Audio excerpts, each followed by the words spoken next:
Something very important to do is to learn to differentiate between feeling overwhelmed and the inability to do something. See, some people get easily overwhelmed and anxious, but that doesn't mean that they can't do something. But they can easily confuse this, which means that they can easily shut down emotionally and mentally due to things like low self-esteem, depression, fear of failure, childhood trauma, and just give up before they even try. And this isn't just about goals in life, but even with people they love. And here's the thing, usually change with these type of people begins with awareness, with consciousness. And an example of that is the realization that you don't have to take huge responsibility all at once. A lot of people see life through the view lens of it's all or nothing. They completely disregard and forget that every single result that even successful people have does have gradual steps. It's not always an overnight success. That's something that can be very toxic for the youth. Seeing people who suddenly seem to become popular and successful and associating that with them needing to do the same thing, or otherwise they are a failure. Without even noticing, they can insult and discredit even their own parents, for example, because the majority does not have overnight success. Yes, you can start in small steps. Most success is an accumulation of thousands of small steps. The way you do this, in the context of relationships or success in general, is to start learning how to measure what you can give right now. Just saying to yourself, what can I manage to do today? What can I manage to do this week? How much can you give? You don't grow a tree from a seed in a single day. It's not even up to you. The tree has its own growing process that you can't force. Yet, every single day, you can still measure how much you can give and invest into its growth. Also, be honest with yourself about it, because sometimes we can give more, but honestly, we're just simply being lazy, procrastinating, and other times we can't recognize how much we're able to give. And yes, that's something we need to learn. Sometimes you don't even know how much you can give in the context of relationships until you ask the person, hey, is this enough? Is me giving you this today enough for you?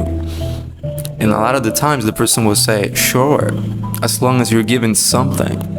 The all or nothing mentality can really just be self-sabotage, because you yourself say, no, this is not enough for the person. And then the person's like, it was, but you already broke up with me. The all or nothing mentality can be very self-destructive to self-growth, to connections, to success. Listen, the biggest issue of all usually is just to not give at all. The all or nothing mentality can really trap you in the perception that choosing nothing is the best investment because you think you're gonna fail anyway. But again, you're completely eliminating the middle road, which is that growth takes time. It is not all or nothing. It is not, I am completely ready right now, so we can succeed, or I am not ready at all, so we can't. It is understanding, hey, I'm not completely ready, but I also am able to give. And that's fine. A person you love can give you a car, and you can be like, whoa, this really proves how much they love me. Then they abandon you in the sense of giving you love, and you're like, okay, you gave me a car, but it's been like 2 months where you barely say anything loving, you barely spend time with me. Then they suddenly break up with you, and you have the car, which was a big act, right? All or nothing. Well, it was all, except you suddenly find out that the car wasn't even paid for. They just put it in your name. So now you have to keep paying the car even though you actually don't have the money to pay for it. It seemed like a big act of love, but actually the best choice was for a small gift, not a huge one that ended up screwing you over. Many people convince themselves that the correct choice is to not give anything at all. They convince themselves that people don't need them, instead of asking others what they need help with. There are several problems here that are mostly mental. It's not based on lack of capacity, on the inability, but on wrong perception and feeling overwhelmed based on wrong perception. Not knowing how to identify and measure what they can give. This can be a type of skill in itself. Be conscious enough to say, hey, this week I will give this amount because I'm gonna be busy. I don't want to be overwhelmed, but I also can't let the people I love feel unappreciated just because I'm busy. And then face the consequences of that and paint them as the villain, as inconsiderate, when really it was just a lack of planning and organization on your part. Prevention. Collective love is also prevention. It's a conscious decision to not only decide that you want to give, to not only learn what you can give, to also measure the amount you can handle with honesty. Not trying to excuse yourself too much either. To the point where your relationships are always one-sided in effort because you're always apparently more busy than the other person.